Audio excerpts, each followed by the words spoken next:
मगर यही तो कोणार्क के सूर्य मंदिर में भी था। अगर आप देखें तो आंध्र प्रदेश में वेद नारायण मंदिर है, उसमें ही भगवान के चरणों के ऊपर पड़ता है।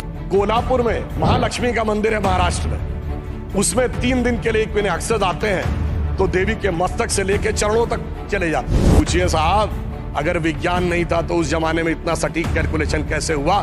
मुझे लगता है दुनिया में कोई धर्म संस्कृति ऐसी नहीं होगी जो इस प्रकार का करने की क्षमता रखती हो।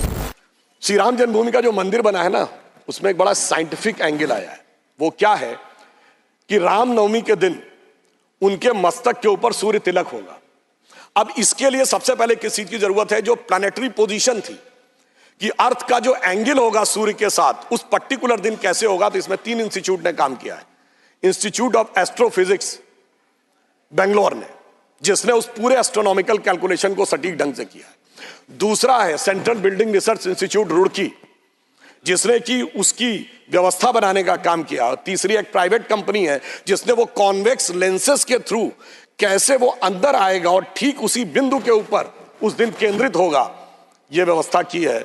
मगर मैं अपने विरोधियों को बताना चाहता हूं, आज तो एस्ट्रोफिजिक्स का इंस्टीट्यूट है, आज तो हमारे पास इतनी टेक्नोलॉजी है, मगर यही तो कोणार्क के सूर्य मंदिर में भी था।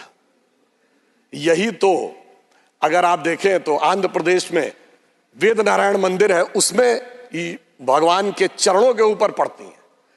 कोल्हापुर में महालक्ष्मी का मंदिर है महाराष्ट्र में, उसमें 3 दिन के लिए एक महीने अक्सर आते हैं तो देवी के मस्तक से लेकर चरणों तक चले जाते हैं।